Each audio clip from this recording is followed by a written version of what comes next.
नमस्कार, मी विलास बडे. न्यूज 18 लोकमतच्या या विशेष वृत्तमालिकेत आपल्या सगळ्यांचं स्वागत. जलयुक्त शिवार योजनेच्या कामांची चौकशी करण्यासाठी राज्य सरकारने समिती गठीत करण्याचा निर्णय घेतलाय. कॅगने ताशेरे ओढल्यानंतर जलयुक्त शिवार योजनेतील कथित गैरव्यवहाराची खुली चौकशी करण्यासाठी महाविकास आघाडी सरकारने ही समिती नेमली आहे. माजी सनदी अधिकारी विजय कुमार यांच्या अध्यक्षतेखाली ही समिती स्थापन करण्यात आली आहे. ही समिती 3 जिल्ह्यातल्या 120 गावातील 1128 कामांपैकी कोणत्या कामांची खुली चौकशी करणार आहे हे पाहणं महत्त्वाचं आहे. आणि या खुल्या चौकशीच्या नंतर महाराष्ट्राच्या राजकारणात सुद्धा अनेक उलटापालटी होताना दिसतायत. राजकीय आरोप प्रत्यारोप सुद्धा सुरू झाले.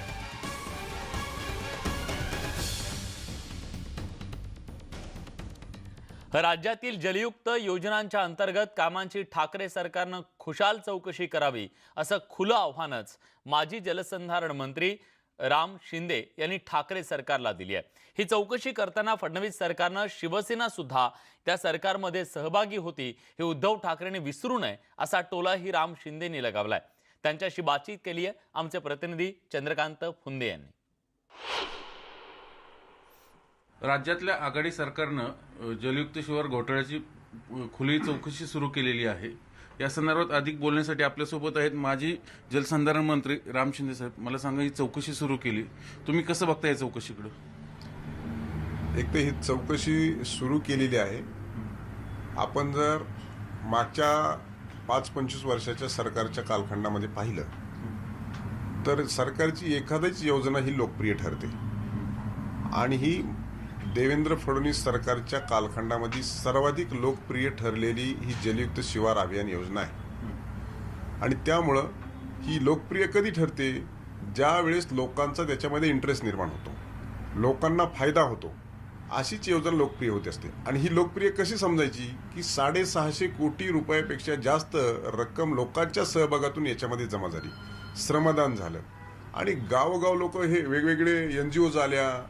मग ते सत्यमेव जयते असेल, अनासपुरेंची NGO असेल, त्याच्यानंतर मुथांची NGO असेल, अशा अनेक योजना देखील त्याच्यामध्ये सहभागी झाली, म्हणून लोकप्रिय ठरली. आणि लोकप्रिय म्हणजे लोकांना त्याच्यामधून फायदा झाला.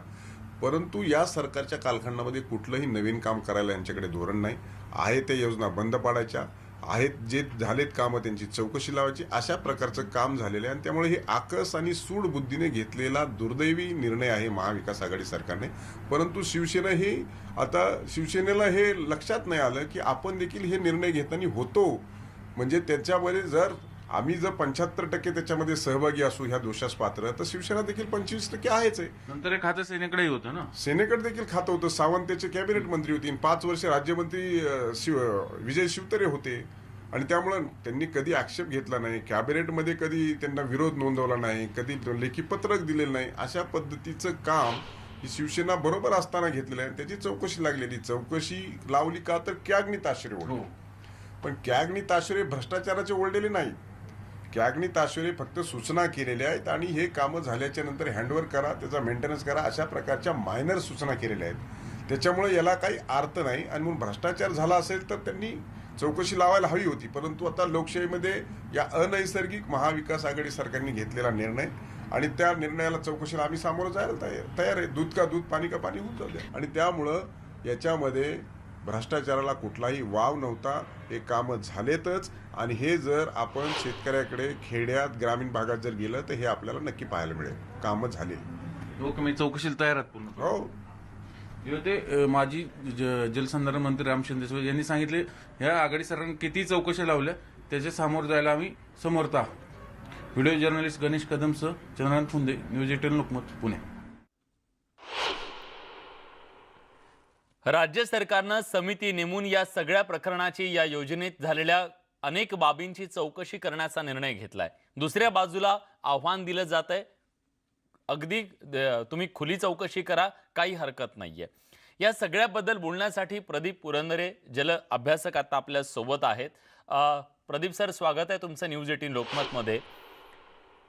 आता सध्या जलयुक्त शिवार योजनेच्या वरून जे आरोप प्रत्यारोप सुरू आहेत, याच्या पलीकडे ही योजना खरंच महाराष्ट्रासाठी वरदान ठरली हा जो दावा केला जातो एका बाजूला, दुसऱ्या बाजूला या योजनेनं महाराष्ट्राचं नुकसान झालं असा दावा केला जातोय. तथ्य नेमकं काय आहे? ग्राउंड रियालिटी काय आहे याची? या जलयुक्त शिवारबद्दल मी प्रथमपासून काही भूमिका मांडत होतो. सातत्याने ही भूमिका मांडलेली आहे मी आणि माझ्या काही अनेक मित्रांनी. त्यात आमचं म्हणणं थोडक्यात असं होतं की ही योजना मुळात आवश्यक होती का? नंतर जलयुक्त म्हणजे दुष्काळमुक्ती हे समीकरण बरोबर आहे का? नंतर योजना शास्त्रीयदृष्ट्या योग्य आहे का? आणि हे जे दावे केले जातात त्याचा आधार काय?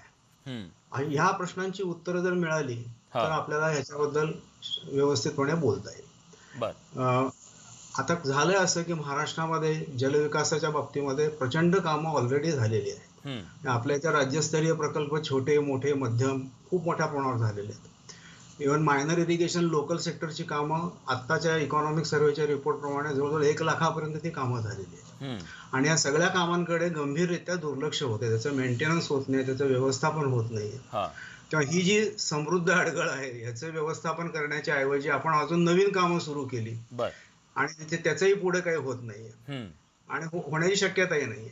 तेव्हा मला असं प्रामाणिकपणे वाटतं की मुळात ही योजना करायची गरज नव्हती. आहे त्या गोष्टी जरी सांभाळल्या असत्या त्याला मार्गी लागलं असतं तर जास्त चांगलं झालं असतं. हा पहिला मुद्दा. आता जलयुक्त म्हणजे दुष्काळमुक्ती हे जे समीकरण होतं हे समीकरण चूक आहे. दुष्काळ हा अतिशय गंभीर प्रकार आहे. तो अनेक कारणांमुळे होतो. तो काही कुठल्याही एका गोष्टीमुळे दूर होईल अशी शक्यता नसते. पण हे यमक जुळवण्याच्या नादात किंवा एखादी घोषणा देण्याच्या नादात जलयुक्त म्हणजे दुष्काळमुक्ती अशी घोषणा दिली गेली आणि त्याचा फार प्रचार केला गेला. म्हणजे जरुरीपेक्षा जास्त प्रचार केला गेला, इमेज निर्माण केली गेली आणि मग ते दुष्काळ पडला. तो पडणं म्हणजे एकूण नैसर्गिक परिस्थिती लक्षात घेत तो पडणारच होता तो आणि ह्या कामांमुळे त्यातनं सुटका होणारच नव्हती. पण मग ते योजनेवर तिथे आलं सगळं की तुम्ही म्हणालात दुष्काळमुक्ती म्हणजे जलयुक्त म्हणजे दुष्काळमुक्ती आणि बघा कामं झाली आणि दुष्काळ पडला. त्यात ते प्रचार प्रसार हा अतिरेक झाला त्याचा आणि त्यामुळे त्यांनी स्वतःच्याच पायावरती धोंडा मारून घेतला असं एक वाटतं. आता ह्या पुढच्या ज्या महत्वाच्या मुद्दे आहेत ना, माझ्या दृष्टीने भ्रष्टाचार आणि हे मुद्दे मला मांडायचे नाहीत. मला मांडायचं आहे की चुकीच्या संकल्पना आणि चुकीचे अग्रक्रम घेऊन आपण पुढे जातो ही माझ्या दृष्टीने गंभीर गोष्ट आहे. म्हणजे आता चुकीची संकल्पना कोणत्या अर्थाने की जलयुक्तमुळे दुष्काळमुक्ती होणारच नाहीये हा एक पहिला मुद्दा. आणि तुम्ही एवढे 8-10 हजार कोटी रुपये जेव्हा खर्च करता तेव्हा त्या योजनेचं आयुष्य किती हे पहिल्यांदा सांगायला पाहिजे. ते ह्याच्यात आयुष्य कुठंच सांगितलं गेलं नाही. किती वर्षांसाठी ही योजना चालू राहील, किती वर्ष त्याचा फायदा मिळणार आहे ह्याचं काही बोललं जात नाही. आणि अग्रक्रम जे चुकीचे म्हणतो आपण ते त्यांनी स्वतःच जे सुधारित निर्णय घेतल्यानंतर त्याच्यातून ते लक्षात आलं की निर्णय जे पूर्वी व्हायला पाहिजे योजना सुरू व्हायच्या अगोदर ते उशिरा. म्हणजे उदाहरणार्थ मृदसंधारण आणि जलसंधारण यांचं प्रमाण 70 आणि 30% असावं. क्षेत्रीय उपचाराची 70% कामं झाल्याशिवाय जलसंधारणाची कामं सुरू करू नयेत हा निर्णय कधी घेतला? 23 मे 2017 रोजी घेतला. योजना कधी सुरू झाली? डिसेंबर 2014 मध्ये. इतक्या उशिरा निर्णय घेतला ह्याचा अर्थच तो अग्रक्रम चुकला. तर गावाऐवजी सूक्ष्म पाणलोट मायक्रो वॉटरशेड हे युनिट घेणं हे अत्यंत आवश्यक होतं. त्याचा निर्णय 4 ऑगस्ट 2017 रोजी झाला. म्हणजे तोही फार उशिराने झाला. हे 2 महत्वाचे निर्णय जे टेक्निकली अत्यंत आवश्यक होते, जे सुरुवातीपासून घ्यायला हवे होते, आग्रह धरत होतो आम्ही सगळ्या ह्याचा, ते डावलले गेले आणि त्याचे निर्णय फार उशिरा झाले. या अर्थाने अग्रक्रम चुकीचे होते. आणि योजना शास्त्रीयदृष्ट्या अयोग्य का म्हणतो आपण? तर शासनाच्याच अनेक GR मधनं सर्क्युलर मधनं हे आलेलं आहे की नाला खोलीकरण रुंदीकरण हा काही उपाय नाही. आपल्याला ह्या ज्या योजना राबवायच्या आहेत ह्या पाणी साठवण योजना नाही आहेत, ह्या पाणी मुरवण्याच्या योजना असल्या पाहिजेत. हा त्याचा मुख्य हेतू. भूपृष्ठीय साठवण हा नाही उपयोग. भूजल पुनर्भरण हा महत्वाचा त्यातला भाग होता. त्याच्याकडे दुर्लक्ष झालं आणि अतिरेक झाला. म्हणजे आता जलयुक्त म्हणजे 13 योजनांची एक्झिस्टिंग योजनांचं कॉन्व्हर्जन्स होतं. कागदावरती बघितलं ते योग्यच आहे, परंतु त्याच्यातल्या नाला खोलीकरण रुंदीकरण ह्याला फार अवास्तव भर दिला गेला आणि जवळजवळ त्या JCB पोकलेनवाल्यांनी ही स्कीम हिजॅक केली. फार मोठ्या प्रमाणावर खोलीकरण झालं, फार मोठ्या प्रमाणावर रुंदीकरण झालं की जे आवश्यक होतं. आता अनावश्यक होतं. त्यांनी तोटे काय होत होतात आणि पहिल्यावर सांगितलं गेलं की असं होईल. तोटे काय झाले याच्यातून की तुमचा भूस्तर हे जो असतो, जलधर जो असतो, ऍक्विफर जो असतो, तो एक्सपोज होण्याची भीती असते फार खोलीकरण केलं की. म्हणजे ऍक्विफर मधलं पाणी बाहेर येण्याची, त्याचं बाष्पीभवन होण्याची किंवा पावसाचं गढूळ पाणी ऍक्विफर मध्ये जाऊन ते चोकअप होण्याची शक्यता वाढते. हे कधी सांगितलं होतं? हे अगदी जेव्हा शिरपूर पॅटर्नची सुरुवात झाली त्याच्या वेळेला समिती नेमली गेली होती, शासनाने समिती नेमली होती. त्या समितीने हा 2011 मधला रिपोर्ट आहे, त्याच्याकडे दुर्लक्ष झालं. नंतर होतं कसं की पाणी नदीकडे का वाहतं, नाल्याकडे का वाहतं, तर ते पाणी खोलगट भागात असतं, ऑलरेडी खोलगट भागात असतं. म्हणजे कॅचमेंट मधनं पाणी नदीकडे येणं हे स्वाभाविकच आहे. तुम्ही जर ती नदी अजून खोल केली, तो नाला अजून खोल केला, तर जो हायड्रॉलिक ग्रेडियंट असतो तो बदलतो आणि वरच्या भागातल्या ज्या विहिरी असतात त्यातलं पाणी झपाट्याने नदीकडे येतं, नाल्याकडे येतं. म्हणजे ज्या वरच्या भागात जनरली भरड जमिनी असतात, जनरली इकॉनॉमिकली विकर सेक्शन्स असतात, त्यांचं पाणी कमी होतं, धाडकन ते पाणी खाली येतं. हा त्याचा एक तोटा होतो. आणि ही शेवटी कामं जी आहेत ना, ही आधी खोदलेली कामं आहेत. त्याला जर तुम्ही प्रॉपर कामं केले नाहीत, प्रॉपर स्लोप दिले नाहीत, साईड स्लोप दिले नाहीत, व्यवस्थित झालं नाही, तर हे ढासळणारी कामं असतात. मोठ्या पाऊस पडला की हे ढासळणं स्वाभाविक असतं. ह्याचं आयुष्य फार कमी आहे. अगोदरच आपल्या इथे आपण वाळू काढून टाकली नदी नाल्यातनं, पूर्वीपासून चालू आहे. आणि आता ह्या योजनेअंतर्गत परत ते अजून खोल केलं गेलं, वाळू काढून घेतली गेली, मधले पेबल्स काढून घेतले गेले. वाळू हा पाणी साठण्याचा एक बँक आहे, तीच काढून टाकली आपण आणि खडक फोडून खाली चाललो. आणि अजून सुद्धा सुरू आहे, वाळूचा उपसा हा अजून सुद्धा सुरू आहे. पण मला हा पूर्ण करा सर. आणि हे जे दावे केले गेले ना त्याच्याबद्दल आवर्जून सांगितलं पाहिजे. म्हणजे मला, आणि मी हे तुम्हाला मी उदाहरण म्हणून सांगतो. माननीय मुख्यमंत्र्यांनी लोकसत्तामध्ये स्वतः 2 लेख लिहिले होते आणि त्याच्यामध्ये त्यांनी असे क्लेम केलेले होते. एक लेख लिहिला होता 1 जानेवारी 2019 रोजी आणि त्यात म्हटलं होतं की निर्मित पाणीसाठी साठा क्षमता 24 लाख TCM निर्माण झाली आणि निर्मित सिंचन क्षमता 21.11 लाख हेक्टर. आणि 7 मेला त्यांनी जेव्हा लेख लिहिला, 7 मे 2019ला, तेव्हा हे आकडे अचानक बदलले. निर्मित पाणी साठा क्षमता 24च्या ऐवजी 24.35 झाली, फार मोठा फरक झाला नाही.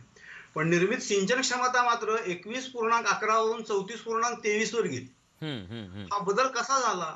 मी लगेच पत्र लिहून विचारलं, लोकसत्ताने ते पत्र छापलं होतं, त्याला नाही उत्तर आलं काय की हे आकडे आले कुठून, हे जादुई आकडे आले कुठून, ह्याला आधार काय, ह्याला शास्त्रीय आधार काय अझम्पशन्स आहेत तुमची, कोणीही सांगितलं नाही.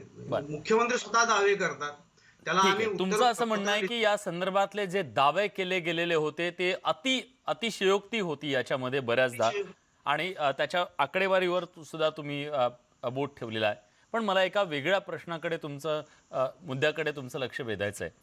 आता राज्य सरकारनं या सगळ्या योजनेची चौकशी सुरू केलेली आहे, खुल्या पद्धतीने ही चौकशी होणार आहे.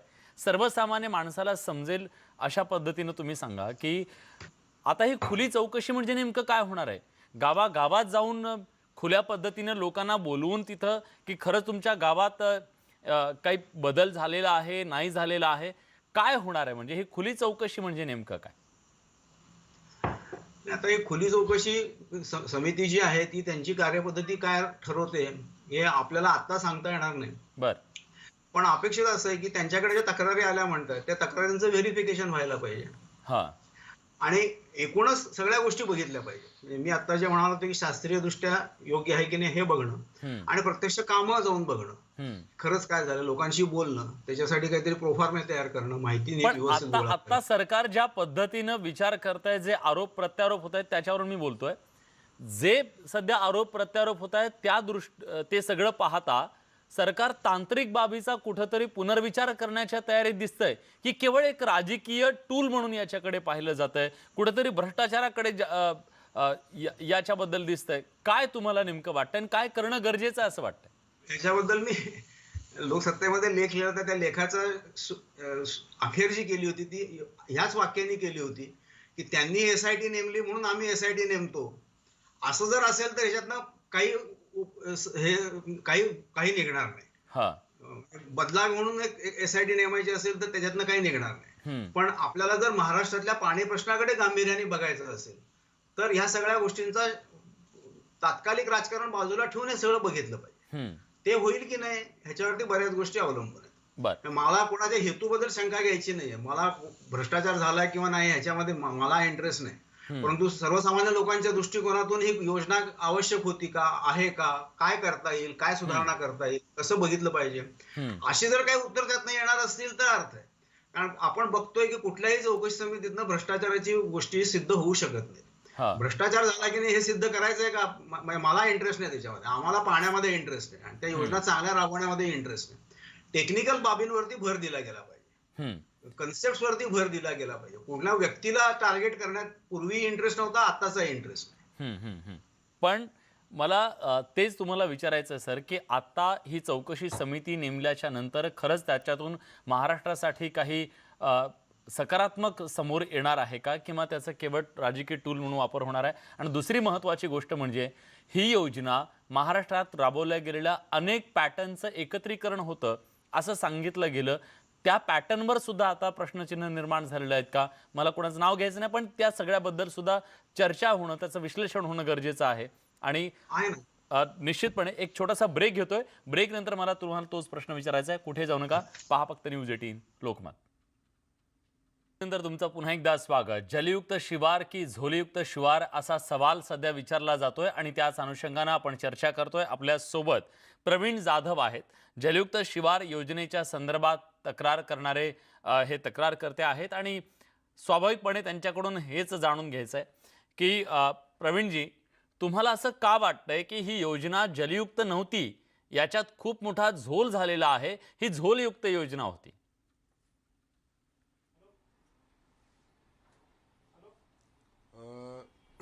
सर, मी अभियंता महासंघाचा अध्यक्ष आहे आणि 2014च्या आधी सुद्धा जलयुक्त शिवार योजना 2014ला आली.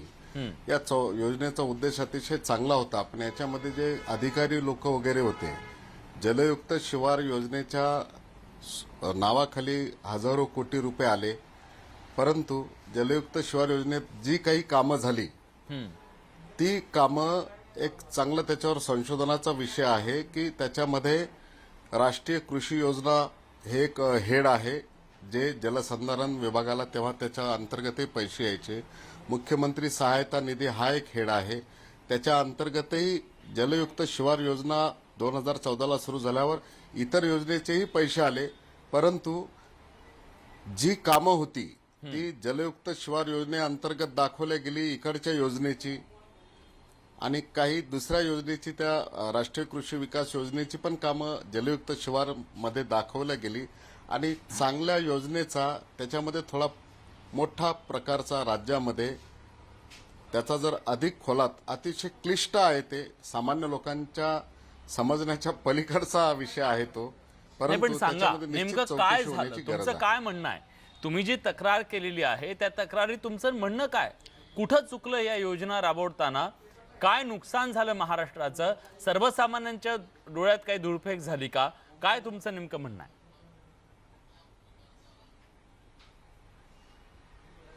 याच्यामध्ये जलयुक्त शिवार योजनेअंतर्गत जी सिमेंट नाला बांधाऱ्याची कामं झाली ती अतिशय चांगल्या प्रकारची कामं खरोखर झाली, परंतु सिमेंट नाला बांधारा व्यतिरिक्त याच्यामध्ये नाला खुलीकरणचं काम होतं, याच्यामध्ये काही पाझर तलाव दुरुस्तींचं काम होतं, काही सिमेंट नाला बांधांच्या दुरुस्तीचं काम होतं. आता हे जे निधीचं मी म्हणतोय अनियमितता याच्यामध्ये झालेली आहे. निधीची अनियमितता, काम वाटपामध्ये अनियमितता झाली आहे. ही कोणी केलेली आहे हे पण समोर यायला हवं. ही कामं कोणी केली? कंत्राटदारांनी केली? ती किती मोठी कामं होती? किती मोठा भ्रष्टाचार झालेला असू शकतो याच्यामध्ये? तुमचं काय म्हणणं आहे? याच्यामध्ये निश्चितपणे एक चौकशी होण्याची गरज आहे. याच्यामध्ये मोठ्या प्रमाणावरच भ्रष्टाचार आहे, पण त्याचा आकडा वगैरे सांगू शकत नाही. कारण काय आहे की याच्यामध्ये काही कामं झालेली, खरोखर चांगली कामं झालेली आहेत सिमेंट नाला बांधाऱ्याची, पण दुरुस्तीच्या नावाखाली जी काही बोगस कामं झालीत किंवा जलयुक्त शिवारमध्येही काही दुरुस्त्या दाखवल्या, त्याच दुरुस्त्या राष्ट्रीय कृषी योजनेअंतर्गत दाखवल्या, आणि त्याच दुरुस्त्या मुख्यमंत्री सहायता निधीमधूनही दाखवलेल्या आहेत. बर तर याच्यामध्ये अधिकारी आणि कॉन्ट्रॅक्टर यांचं मिळून यांनी हे संगनमतानं केलेला कार्यक्रम आहे. बर याच्यात राजकीय नेत्यांचा काही सहभाग होता?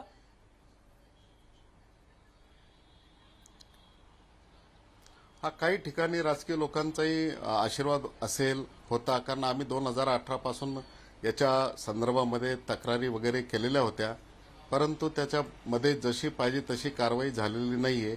आणि हा प्रत्येक महाराष्ट्रामध्ये आता इतके जिल्हे आहेत, तर प्रत्येक ठिकाणी आम्ही पण पोहोचू शकत नाही.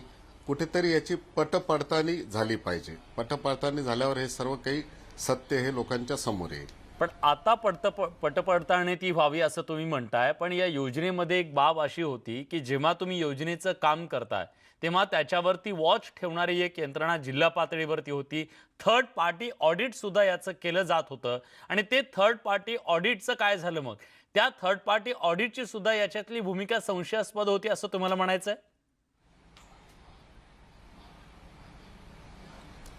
थर्ड पार्टी ऑडिट, आता हे थर्ड पार्टी ऑडिटला विषय त्यांना काय की ही एखाद्या अधिकाऱ्यानं कामं सांगितली, जिल्हास्तरीय अधिकाऱ्यांनी जर सांगितलं की बा ही कामं आमची झाली, तर ते थर्ड पार्टी ऑडिटवाले लोक फक्त ती कामं पाहायची आणि ती कामं उत्कृष्ट झाली, चांगली झालेली कामं ती बघायची. पण त्याच्या पलीकडे कुठंतरी की बा एका वर्षात या जिल्ह्याला समजा 2014ला जलयुक्त शिवार योजना सुरू झाली, तर 2014ला जलयुक्त शिवार योजनाचा निधी त्या जिल्ह्याला वितरित झाला. त्या निधीशिवाय त्याच कामांसाठी राष्ट्रीय कृषी विकास योजना, त्याच कामांसाठी आपलं मुख्यमंत्री सहायता निधी, या योजनांद्वारे सुद्धा पैसा आला. 2014ला आला, 15ला आला, 16ला आला, 17ला आला, 18 पर्यंत आला. तर माझं जे मेन ऑब्जेक्शन जे आहे की मुख्यमंत्री सहायता निधीची एकूण झालेली कामं, राष्ट्रीय कृषी योजनेअंतर्गत झालेली एकूण कामं आणि जलयुक्त शिवार योजनेअंतर्गत झालेली एकूण कामं, या तिन्ही कामांची जर यादी केली, यादी बनवली टोटल त्या जिल्हा वाईज जर यादी केली, तर तिथे सत्य समोर येईल की बा एकाच कामावर निधी दोनदा तीनदा खर्चित झाली असल्याची दाट शक्यता आहे. ठीक आहे, त्यामुळे याचं सगळ्याचं ऑडिट होणं हा गरजेचं इथं आहे, आहे तुमचं म्हणणं आहे. हा गोळ आहे. नक्कीच. आणि आता आशा करूया की ही जी नवी समिती स्थापन केलेली आहे, या चौकशी समितीच्या माध्यमातून यातलं जे सत्य असेल ते सत्य समोर येतं का? जर यात भ्रष्टाचार झाला असेल, झोल झाला असेल, तर तो झोल सगळा समोर येतो का? याची उत्तरं सर्वसामान्यांना हवी आहेत. पण मला पुरंदरे सरांना एक प्रश्न विचारायचा आहे की पुरंदरे सर, जेव्हा ही योजना महाराष्ट्रात आणण्याचं सुतोवाच तेव्हाच्या फडणवीस सरकारनं केलेलं होतं, तेव्हा अनेक योजना एकत्र केल्या. महाराष्ट्रात जे गाजलेले पॅटर्न होते त्या पॅटर्नला सुद्धा याच्याशी जोडण्याचा प्रयत्न केला गेला आणि त्याच्यानंतर मग ही योजना आणली. आज त्याचं जेव्हा आपण पुनरावलोकन करण्याचा प्रयत्न करतो, सिंहावलोकन करण्याचा प्रयत्न करतो, तेव्हा असं दिसतं की नाही, याच्यामध्ये खूप गोष्टी चुकीच्या झालेल्या आहेत. याचा अर्थ जे पॅटर्न महाराष्ट्रभर गाजले, ज्या पॅटर्ननी खूप मोठं ज्याचा गवगवा झाला, त्या पॅटर्नवर सुद्धा आता प्रश्नचिन्ह उपस्थित झाले. काही पॅटर्न बद्दल नक्कीच प्रश्नचिन्ह उपस्थित झाले. फक्त मला असं वाटतंय की तुम्ही जे प्रश्न विचारताय ना, त्याला स्पेसिफिक उत्तरं सीएईच्या अहवालात आहेत आणि ते मुद्दे, सीएईचा अहवाल खऱ्या अर्थाने समाजापुढे आलेला नाहीये. बर, त्यातले काही मुद्दे मी सांगितलं, मला वाटतं ह्याच्यावरती प्रकाश पडेल, म्हणजे तुम्ही जे प्रश्न विचारता त्याची उत्तरं मिळतील. बर. एक नेहमी आक्षेप असा घेतला जातो कॅगच्या अहवालाबद्दल की कॅगने फार कमी सॅम्पलवरती कामं केली. हा, असं काय तपशील काय हा जर बघितला आपण, तर त्यांनी एकूण 6 जिल्हे निवडले होते. त्या 6 जिल्हे बीड, अहमदनगर, बीड, बुलढाणा, पालघर, नागपूर आणि सोलापूर हे 6 जिल्हे त्यांनी निवडले. बर. या 6 जिल्ह्यातून जलयुक्तवर सर्वात जास्त खर्च झालेले प्रत्येकी 2 तालुके, असे 12 तालुके निवडले. त्या प्रत्येक तालुक्यातून 10 गावं, याप्रमाणे 120 गावं निवडली आणि त्या गावातली एकूण जवळजवळ 1100 कामं रॅन्डम पद्धतीने निवडली. आणि त्यांनी असं म्हटलेलं आहे की या कामांबरोबर कामांना प्रत्यक्ष भेटी दिल्या गेल्या, अधिकाऱ्यांवर चर्चा केली गेली आणि त्यांची रेकॉर्ड्स तपासली गेली. म्हणजे त्यांचं जे सॅम्पल होतं, ते काम इतकं मोठं आहे की सॅम्पल हे नेहमी त्याच्यापेक्षा कमीच असणार आहे, पण तुम्ही सॅम्पल कसं निवडता ह्याला महत्व असतं. हा हे सॅम्पल निवडण्याची पद्धत त्यांची चांगली होती, हा एक मुद्दा आहे. बर आता दुसरा जो कॅग बद्दल आक्षेप घेतला जातो की त्यांनी असं म्हटलेलं अनेक वेळा असं विधान केलं जातं की सगळी आपदा सगळा रनऑफ थांबवला पाहिजे, असं कॅगचं म्हणणं. असं कॅगचं म्हणणं नाहीये. हम्म कॅगने स्पष्ट असं म्हटलेलं आहे की जलयुक्त शिवार योजनेचा हेतू असा होता की जास्तीत जास्त आपदा थांबवावी, आणि ती थांबली गेली नाही, आणि म्हणून त्यांनी 2 उदाहरणं दिलेली आहेत.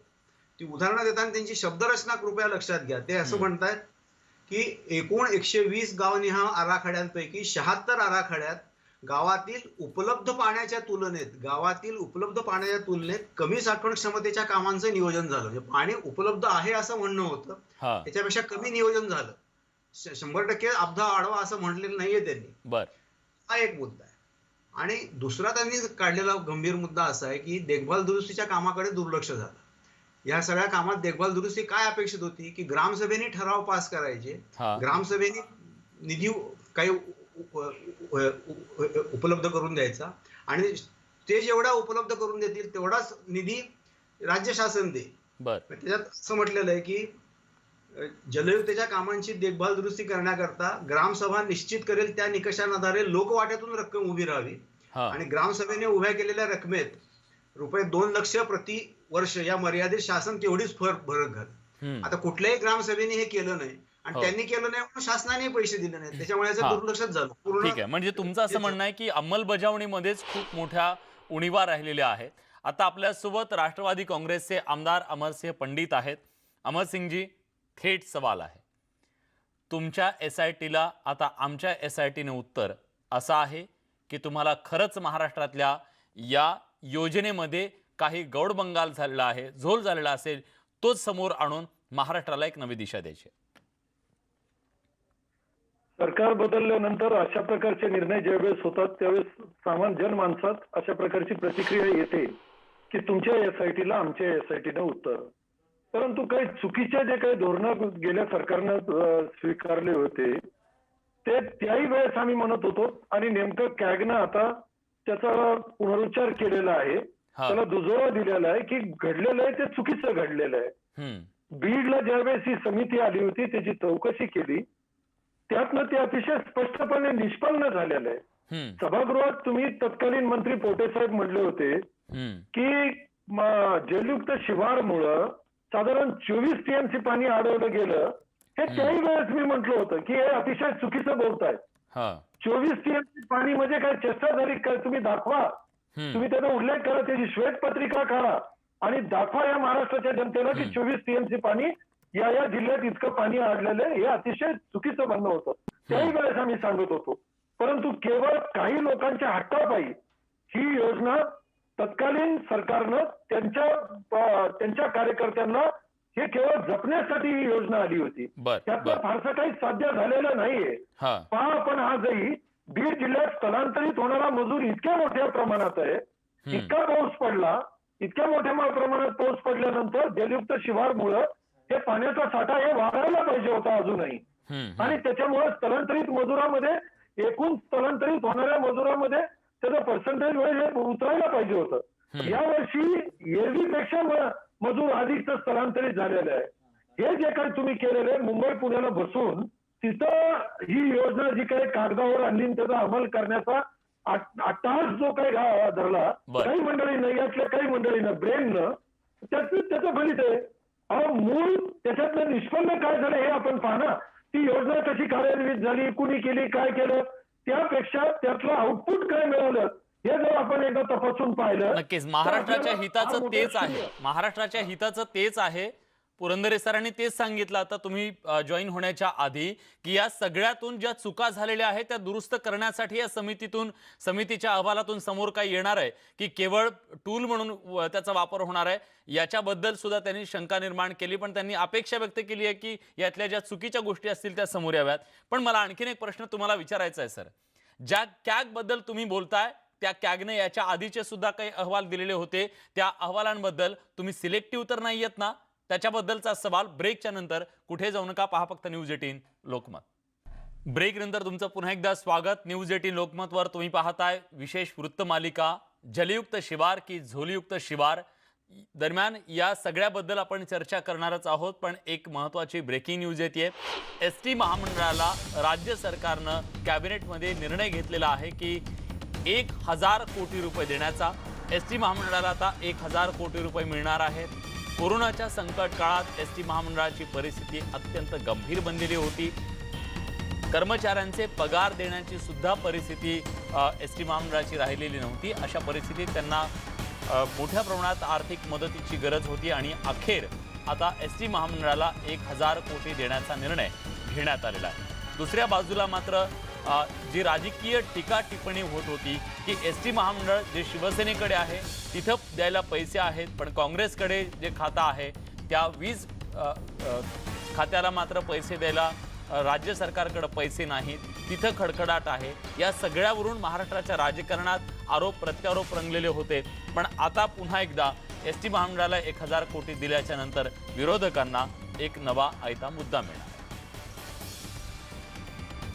आपण चर्चा करतोय जलयुक्त शिवारच्या ज्या चौकशीवरून आता राजकारण सुरू झालेलं आहे आणि या सगळ्याबद्दल चर्चा करण्यासाठी मान्यवर पाहुणे आता आपल्यासोबत आहेत। जलतज्ञ पुरंदरे सर आपल्यासोबत आहेत आणि त्याचबरोबर तक्रारकर्ते आहेत आणि अमरसिंह पंडित राष्ट्रवादी काँग्रेसचे आमदार आपल्यासोबत आहेत। अमरसिंहजी, मला तुम्हाला एक सवाल विचारायचा आहे।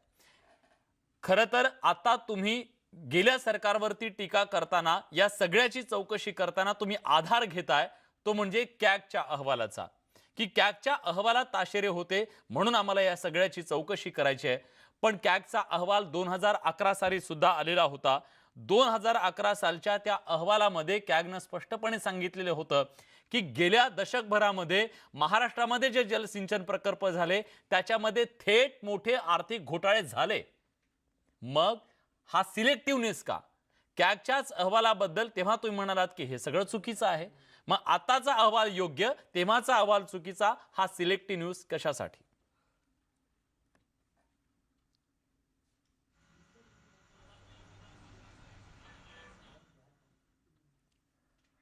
अमरसिंहजी, माझा आवाज तुमच्यापर्यंत पोहोचतोय? पुरंदरे सर, तुम्ही उत्तर द्या। हा सिलेक्टिव्ह न्यूज आहे का? दिसतो का? मी जे मुद्दे मांडत होतो त्यातला हा पहिला मुद्दा हाच होता दरवेळेला, की जे भाजप सरकार जेव्हा निवडून आलं तेव्हा त्यांनी सिंचन घोटाळ्याचा जो निवडणुकीत मुद्दा केलेला होता त्याच्या आधारे बदल झाला काही अंशी, हो, असं मानण्यात येतं। तर त्यांनी ते निवडून आल्यानंतर सिंचन घोटाळ्याची चौकशी ज्या प्रकारे आणि ज्या पद्धतीने करायला पाहिजे, तड लागेल अशी, तशी काही झाली नाही। उलट त्यांनी सिंचन घोटाळ्यात उपस्थित केलेले मुद्दे सोडून दिले आणि ते जलयुक्तचा कात्रजचा घाट केला, अशीच टीका मी पहिल्यापासून करत आलेलो आहोत।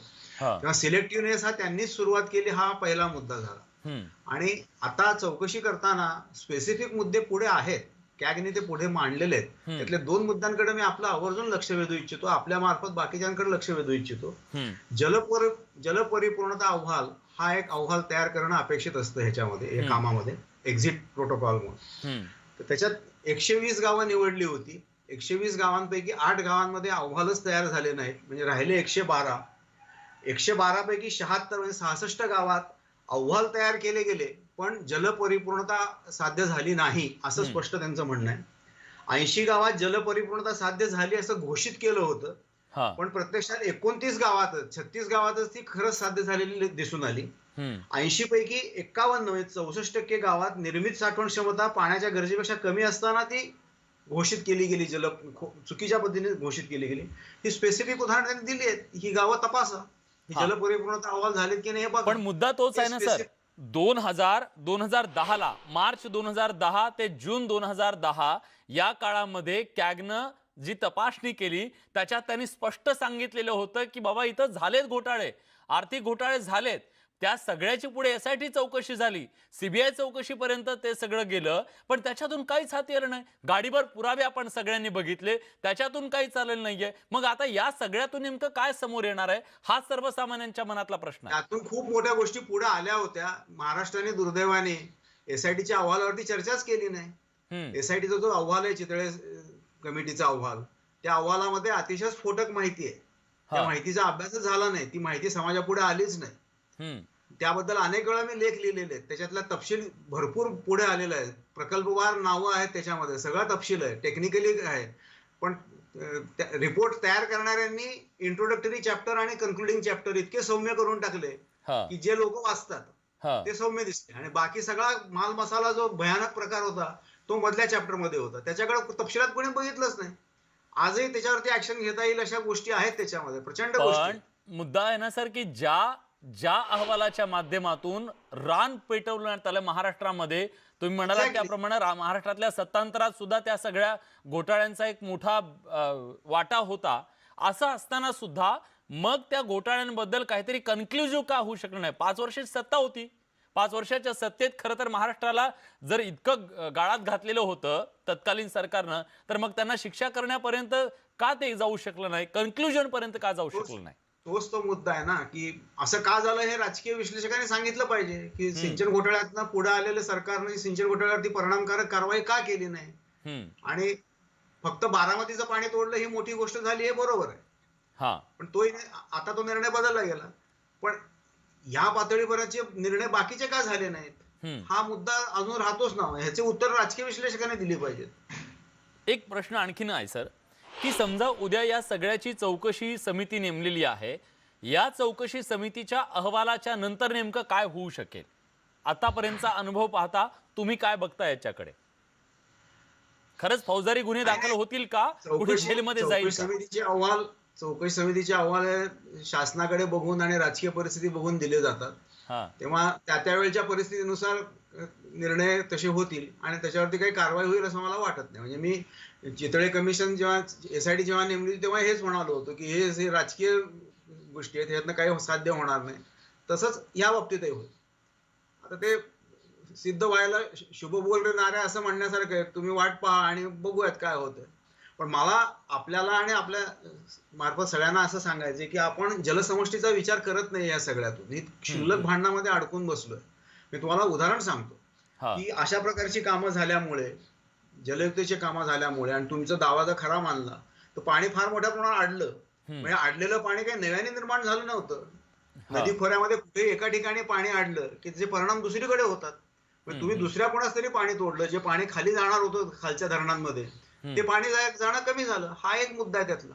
म्हणजे पाण्याचं अघोषित बेकायदा फेरवाटप आहे, हा गंभीर मुद्दा आहे. शेततळी बांधली गेली, हा गंभीर मुद्दा आहे. जी शेततळी जमिनीच्या वर बांधली गेली, साठवण तलाव म्हणून बांधली गेली, त्याच्यात जे पाणी अडवलं जातं हे प्रायव्हेट प्रॉपर्टी व्हायला लागलंय, ह्याचं केंद्रीकरण व्हायला लागलंय, ह्याच्यातून फेरवाटप बेकायदेशीर आणि अघोषित व्हायला लागले. हा जास्त गंभीर मुद्दा आहे. जलसमष्टीचा विचार असा व्हायला पाहिजे. जलयुक्त शिवार मधल्या एखाद्या नाला सिमेंट बांधचं काय झालं का नाही हा मुद्दा वेगळा आहे. आणि एकूण जे हायड्रोलॉजीवरती काय परिणाम होतोय, एकूण समाज जीवनावरती काय परिणाम होतोय, एकूण सर्वसामान्यांच्या पाण्यावरती काय परिणाम होतोय, हा मुद्दा चर्चेलाच येत नाही. तो आला पाहिजे. बर, पण सर याच्यामध्ये एक आपल्याला बघायला लागेल, खरं तर भाजपनं तो आरोप सुद्धा केलाय, म्हणून मला त्याच्याबद्दलचं तुमचं मत सुद्धा जाणून घ्यायचंय.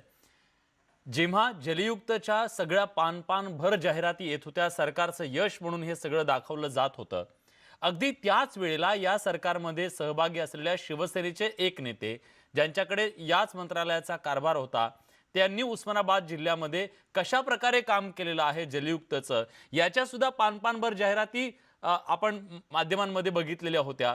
त्यामुळे आता या जे सांगितलं जातंय की हे चुकीचं झालेलं आहे, मग ते केवळ एकांचं चुकीचं झालेलं, दुसऱ्याचं बरोबर झालेलं आहे असं कसं म्हणता येईल? ह्याच्यातलं कसं होतंय, प्रचाराचा भाग, तात्कालिक राजकारणाचा भाग हा एक वेगळा मुद्दा आहे. आपल्याला अभ्यास करताना एकूण असा कधी विचार आपण करणार आहोत की नाही, असं तुम्ही असं केलं म्हणून मी असं करतो असं म्हणण्यापेक्षा आपण सर्व मिळून पाण्याबाबतीत काहीतरी चुकतंय असा अभ्यास केला तरच त्यातून काहीतरी साध्य होईल. त्यातून पाणी प्रश्नाचे सोडवण्यासाठी मदत होईल. आहे तशी मानसिकता कुठल्या तरी सरकारची दिसतेय तुम्हाला? नाही, ती नाही ना, कुठल्याच सरकारची नाही. म्हणून तर जास्त गंभीर मुद्दा आहे की हे कुठलं राज्यकर्ते म्हणून, सत्ताधारी वर्ग म्हणून या सगळ्यांचे इंटरेस्ट कॉमन आहेत.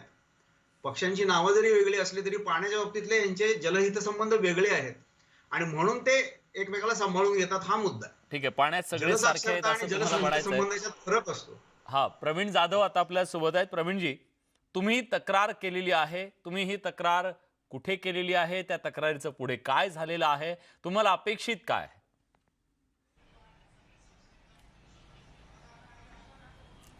यामध्ये अगदी फडणवीस साहेब मुख्यमंत्री असताना अतिशय चांगल्या उद्देशानं त्यांनी ही स्कीम काढली, परंतु काही अधिकारी आणि काही कंत्राटदार मंडळी यांची फार मोठी टोळी आहे, अगदी मंत्रालयापर्यंत. बरं. याबाबत झी 24 तास चॅनलवरही 5-6 अगदी सुरुवातीला 2015-16लाच आम्ही प्रत्यक्ष स्टिंग ऑपरेशन केलं होतं. प्रत्यक्ष काम झालेलं नाही तरी त्याचं देयक दिलेलं. नंतर जो काही निधी आला होता जलयुक्त शिवारचा, तो निधी कुठेही वापरू नये, तो फक्त जलयुक्त शिवारच्याच कामाला वापरावा, अशा गाईडलाईन्स असताना त्या निधीमधून दुसऱ्या हेडीची बिलं काढल्या गेली. असाही प्रकार झालाय. आणि मी तुम्हाला स्पष्ट सांगितलं की 2014ला जेव्हा जलयुक्त शिवार योजना आली, जलयुक्त शिवार योजने व्यतिरिक्त जलसंधारण विभागाला किती हेड खाली किती पैसा आला. मुख्यमंत्री सहायता निधी खाली आला, राष्ट्रीय कृषी विकास योजनेअंतर्गत आला. मग या सर्व पैशाच्या मधून जी काही कामं झाली त्या सर्व कामांची पडताळणी जर झाली तर सर्व सत्य अगदी सरळ समोर येईल.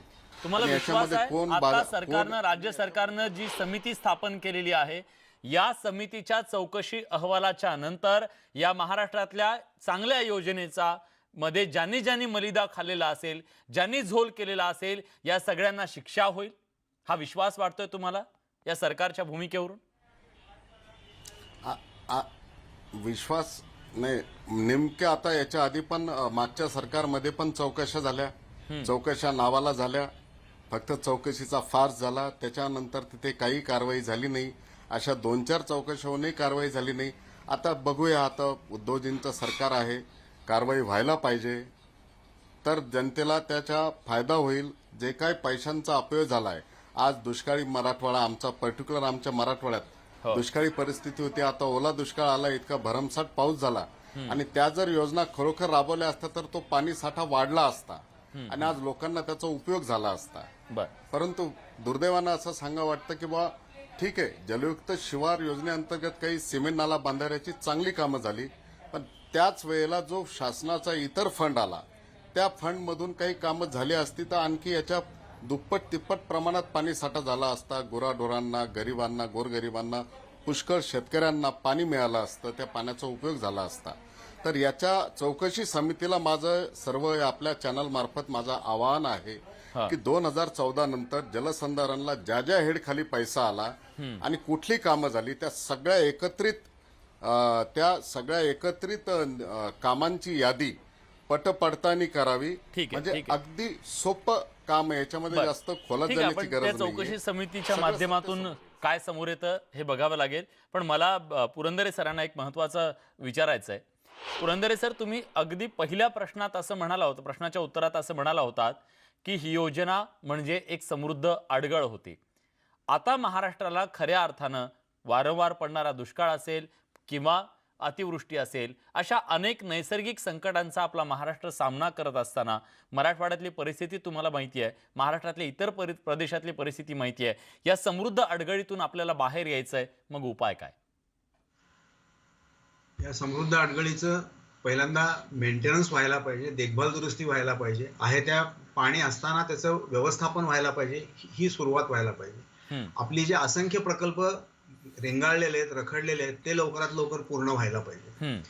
आपल्या जलसंपदा विभागाकडे माणसंच नाहीत काम करायला, ती पदं भरली गेली पाहिजेत. आणि आपण सिंचनासाठी, पाण्यासाठी जे कायदे केले त्याची अंमलबजावणी व्हायला पाहिजे. नक्कीच आशा करूया की आता या चौकशी समितीच्या माध्यमातून सरकारचा उद्देश जो आहे तो असा असावा जो तुम्ही सांगितलेला आहे की ज्याच्यातून समृद्ध अडगळीतून आपल्याला पुढे जाता यावं आणि ज्याच्यावरती कोट्यवधी रुपये, हजारो कोटी रुपये खर्च झालेले आहेत, तो पैसा पाण्यात न जाता त्याच्यातून पाणी निर्माण व्हावं अशी आशा निश्चितपणे आपण करूया. आजच्या या चर्चेमध्ये आपण सगळेजण आलात, आपली मतं मांडलीत, त्याबद्दल आपल्या सगळ्यांचे आभार. या विशेष कार्यक्रमात आपण इथेच थांबतोय. ताज्या घडामोडींसाठी बघत रहा न्यूज 18 लोकमत.